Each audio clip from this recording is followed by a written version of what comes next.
Irmãos, hoje nós queremos, continuando, pensando em família, nos desafios que rondam, que cercam a nossa família, os perigos, as ameaças, e como devemos lidar, reagir diante desse cenário. Pastor, mas o Senhor foi justamente se reportar a Deuteronômio, tantos e tantos anos atrás. Nós vivemos numa outra época, outro contexto, outra cultura. Nem tanto assim, meus irmãos. Israel estava imerso num mundo multicultural. Eles iam habitar uma terra onde havia cananeus, filisteus, moabitas, assírios, babilônios, egípcios, todos esses povos ao redor, à volta. E tantas outras culturas com seu cardápio religioso, eclético, diverso, um picadeiro de deuses, de idolatrias e de moralidades. E para poder sobreviver naquela terra, naquele lugar, para que aquela nação, aquele povo subsistisse, a família tinha que ser preservada, a família tinha que ser fortalecida. A família, que é a base da sociedade, a família que é a base da igreja, precisava se manter coesa, estável, protegida diante dessa diversidade religiosa. E Deus, Ele não dá ali ao povo uma estratégia de guerra, uma estratégia militar. Deus não dá ali tecnologia para cuidar da agricultura, das plantações, dos rebanhos. Deus não vai falar dessas coisas, porque isso não era o essencial. Como organizar o exército, como cultivar a terra, isso era o secundário.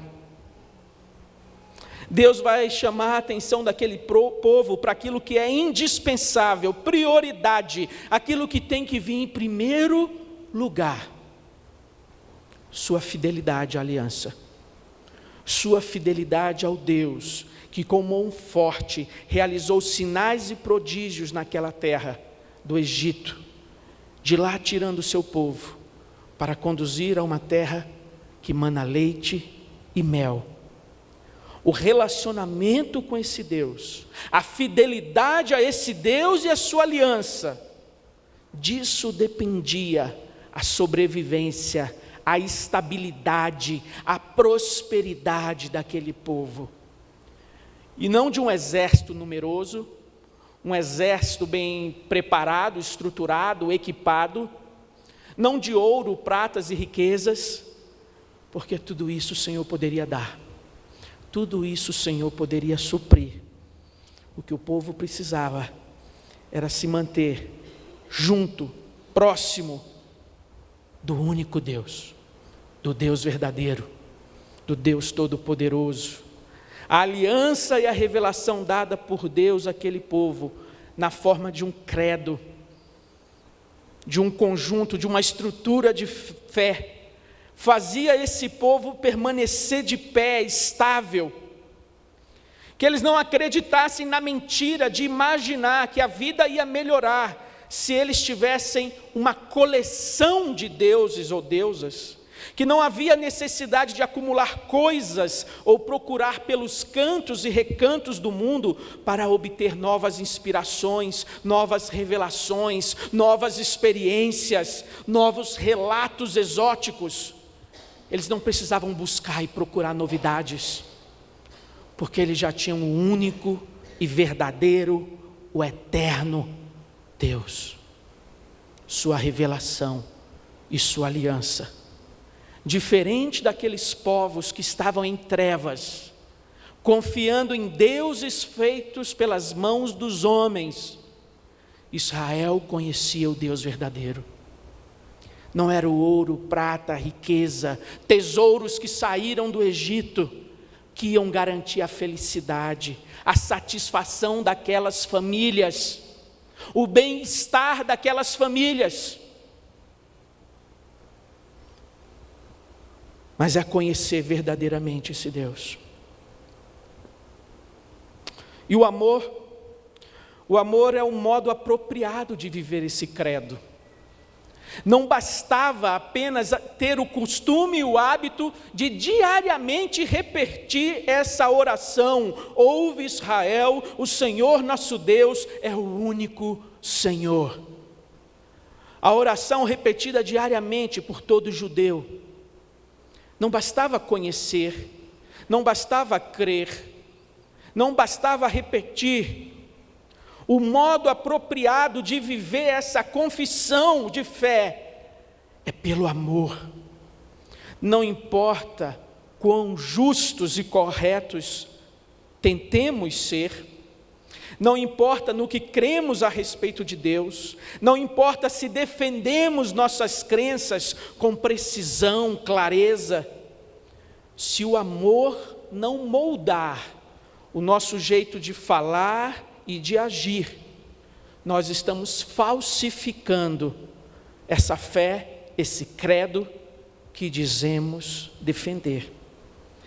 Crer sem amar é o que faz a religião, a igreja, ter uma má reputação. Frieza, indiferença, insensibilidade. Crer sem amar é o que transforma o mais correto dos credos na pior das armas. Destrói vidas, comunidades e culturas inteiras. Amar. O amor uns para com os outros é a marca distintiva dos filhos de Deus, que Jesus orientou ali aos seus discípulos, aos seus seguidores: se vós vos amardes uns aos outros, vocês serão reconhecidos, vocês serão identificados como meus seguidores, como os meus discípulos. Um credo correto, sem amor, tem pouca utilidade. Ainda que você entregue seu corpo para ser queimado, sem amor. Ainda que você fale a língua dos anjos, tenha experiências, sem amor. Existe a fé, a esperança e o amor, mas a maior delas é o amor. A insistência de que esse amor que nós professamos deve ser de todo o coração, de toda a alma, de toda a força, com tudo que nós somos, não deixa nenhuma margem de dúvida, para que nós entendamos que isso não deve ser nada menos do que um estilo de vida, e não um momento da semana, um momento restrito, específico de culto. Esse amar a Deus não é estar na igreja dominicalmente, portando sua Bíblia, apresentando o seu dízimo, participando dos cânticos, e ao sair do culto você desliga a chave do modo espiritual, do modo cristão, você desliga para ligar no próximo domingo.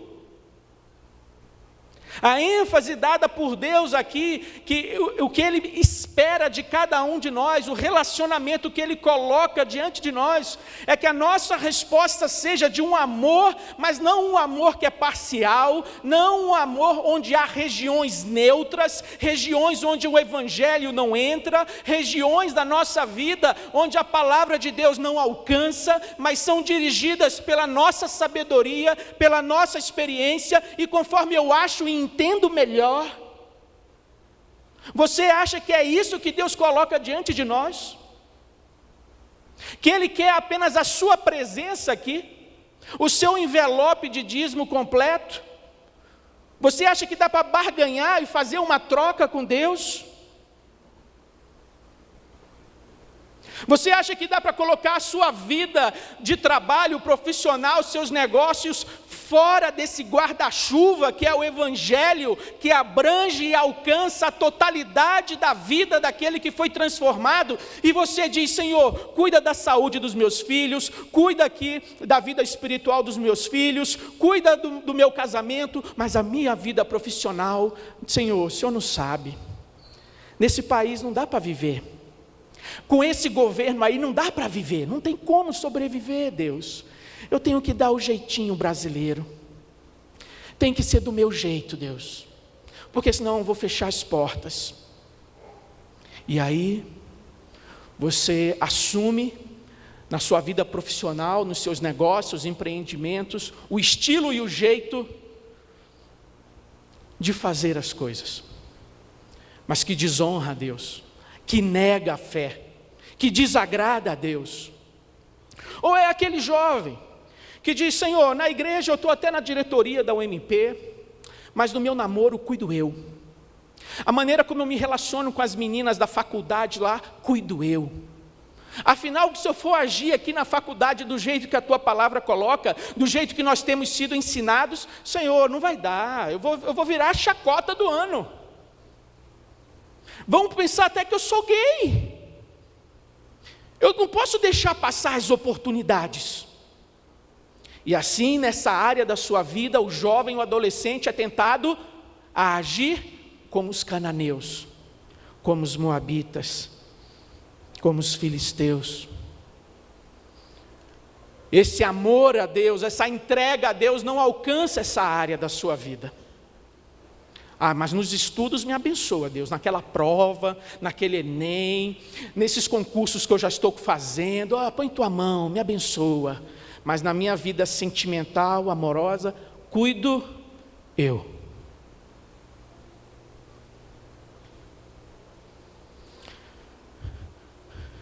Isso aqui não é uma opção. Deus não está perguntando: olha, pode ser assim. Talvez você escolhe. Não é uma opção. Só existe essa forma, só existe essa maneira. E se a igreja, o crente, abrir mão disso, o pai de família abrir mão disso, desse nível de relacionamento, de entrega a Deus, de servir a Deus de todo o coração, alma, força, entendimento, com toda a nossa vida, com tudo o que somos, não espere que você vai verdadeiramente conhecer a Deus, ouvir a sua voz e ter experiências com Ele. Pastor, essa palavra, eu saí daqui com meu coração frio. Essa sua palavra foi muito... Você quer sair daqui com o coração aquecido, quente? Você quer sair daqui transbordando do poder do Espírito Santo? É o seu desejo? Quanto você dedica à oração por dia? Quanto você dedica de tempo para buscar a presença de Deus a cada dia? Quanto? Você já viu um atleta? Uma final de campeonato? Eles passam a semana inteira soltos, fazendo o que querem, curtindo, se divertindo, e aí quando chega no domingo, 14h, todo mundo se dirige para o estádio e vamos entrar em campo, é a grande final. Final do ano, final da temporada, o grande momento, vai coroar, mas eles passam a semana inteira soltos. É assim que funciona? Ou aqueles 90 minutos vai coroar todo o esforço, toda a dedicação, toda a abnegação, todo o sacrifício, todo o trabalho em prol de um objetivo. A gente vem para o culto assim. Chegamos atrasados. Não tem problema. É só o louvor mesmo, é só algumas leiturazinhas. Não nos preparamos em oração. Entramos e saímos várias vezes. Nos distraímos com o celular.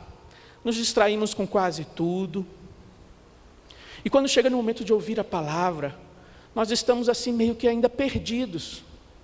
Nós não entramos ainda naquele ambiente de culto, de adoração, na presença de quem nós estamos. E depois você vem me falar que foi para casa com o coração frio, que a palavra aqui não fala no seu coração.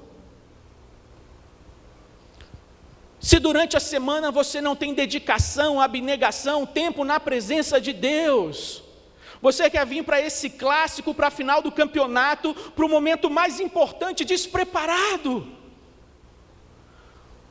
Quando a cada dia a sua oração é: Deus, fala comigo, Deus, transforma o meu coração, Deus, quebranta a minha vida, Deus, vem agir na minha família, vem transformar o meu caráter, vem abençoar os pastores da igreja, usa esses homens, dá a eles intrepidez, dá a eles amor, dá a eles, ó Deus, a tua palavra. Você consegue orar 30 minutos por dia? Pastor, por favor, pastor. Espera aí, 30 minutos? Que mundo o senhor vive? Isso é coisa para aposentado. Tem tempo, mas quem está aí no mercado, nessa pressão, nessa exigência, não tem como, pastor, 30 minutos. Eu oro sem cessar. Eu estou orando o tempo todo. Estou dirigindo naquele engarrafamento, na IPTG, na estrutural, eu estou orando. E quando eu fui computar, pastor, deu 30 minutos, viu? Orar sem cessar, orar em todo o tempo. Muito bem, irmãos. Você pode e deve continuar orando assim. Mas isso não é suficiente.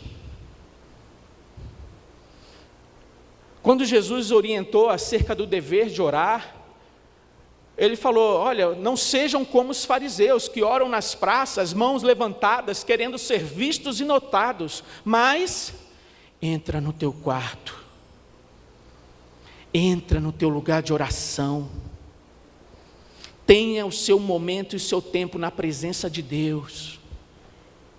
Não dá para abrir mão desse tempo. E como pais, se nós não fizermos isso pela nossa família, pela nossa vida, como a nossa família vai resistir aos desafios dos filisteus e cananitas à nossa volta? Com sua cultura, com sua imoralidade, com seus deuses, seu paganismo, com sua idolatria, esse evangelho falso que está aí à nossa volta, onde pessoas ficam ali admiradas e iludidas com oratória, com um invólucro e não com conteúdo, preocupadas com crescimento de igreja, preocupadas em ser relevantes, confiando em estratégias humanas, em projetos humanos, em construir uma visão, uma missão. Se a missão já foi construída, se a missão já foi dada, ide, fazei discípulos. Essa é a missão. A missão já foi dada por aquele que é o cabeça e dono da igreja. Não precisamos ficar atrás de novidades, de modismos, de congressos novos, propostas novas. Precisamos voltar para essa palavra. Como igreja, como família. E os 30 minutos? Ah, pastor, eu até consigo, viu? Que bom. Você sabe quanto dá 30 minutos? Das 24 horas que você recebe por Deus no dia, 30 minutos dá 2%. 2%. Se você ora 15 minutos por dia, você para, joga o celular para lá e fica ali na presença de Deus em oração. 15 minutos por dia. Você já está quase na categoria dos santos. Mas sabe quanto isso representa? 1% das 24 horas que Deus nos dá. E porque oramos 15 minutos, enchemos nossa boca, nos achamos super espirituais, super crentes, porque dedicamos em oração 15 minutos. Uau! E olha, Deus sabe quantos aqui conseguem dedicar esses 15 minutos. Deus sabe, Deus conhece, você também. E aí a gente pergunta: por que a igreja não cresce? Por que não há conversões? Por que meus filhos estão apáticos, indiferentes, desanimados? Porque o povo de Deus não crê na oração. Porque o povo de Deus não depende do Espírito de Deus. Porque o povo de Deus está ocupado em acumular tesouros nessa terra. Porque o povo de Deus está preocupado em se amoldar, em tomar a forma dos filisteus e cananitas e moabitas à nossa volta. Essa é a nossa preocupação. Não temos os 15 minutos. Estamos como os discípulos que Jesus chamou para orar com ele no Getsêmani, e eles caíram adormecidos e dormentes, sem perceber o que Deus estava fazendo. E assim a igreja de Jesus marca passo, anda cambaleante, colocam a primeira marcha, engatam a marcha ré, colocam a primeira marcha, mas não deslancha. Mas sabe por quê? Não é porque falta projeto, não. Não é porque falta visão, não. Falta oração. Falta oração. Falta quebrantamento. Falta arrependimento. E isso começa nas nossas casas, nas nossas famílias. E isso não vai começar nos nossos filhos. Isso não vai começar nos jovens e adolescentes. Isso deve começar nos homens. Isso deve começar nos homens. Porque Deus colocou você como sacerdote do seu lar, como pastor da sua casa, como cabeça. E cabeça não só para ditar os rumos e liderar e dar a palavra final e ser servido. Mas Ele te colocou como cabeça para você assumir a responsabilidade de proteger a sua família, de prover, de suprir. Não só o mantimento, não só os estudos, os bons estudos para o seu filho, mas de suprir e prover a orientação, o exemplo, o modelo. Diante dos desafios que cercam a nossa família, o maior desafio não são as mídias sociais. O maior desafio não é essa agenda progressista que quer acabar com a família, propondo novas configurações de família, propondo poliamor, que você tem que experimentar isso, aquilo e descobrir o que você é. Esse não é o maior desafio, isso já tinha, essa imoralidade toda já tinha. Entre os cananitas, entre a igreja ali no primeiro século, entre os gregos, ali já reinava a imoralidade, isso não é coisa nova. Agora você sabe o que é muito antigo? A dureza do nosso coração. Esse é o maior desafio. O maior desafio não é o governo, suas leis, a lei da palmada, a lei disso, a lei daquilo. Isso não é o maior desafio. O maior desafio não é o diabo, seus demônios. O maior desafio é a nossa carne, nossa lentidão, nossa preguiça, nosso desejo por conforto, prazer, satisfação. Esse é o nosso maior desafio. O maior desafio da minha vida, no meu lar, não é o smartphone com as mídias sociais, não é ter um filho adolescente, não é ter um filho ativo, não é ter uma esposa de personalidade, de opinião. Isso não é o maior desafio da minha casa. O maior desafio da minha casa está diante de vocês. Eu sou o maior desafio. Eu sou um dos grandes obstáculos. Minha teimosia, meu orgulho, minha soberba, minha dureza de coração, porque sei, conheço, mas o quanto eu tenho conseguido viver em casa isso aqui, porque viver na igreja é fácil. A gente liga aquele botãozinho do senso, da sensibilidade, a gente ouve coisas e fica calado, ouve palavras, piadas, coisas assim e a gente fica calado.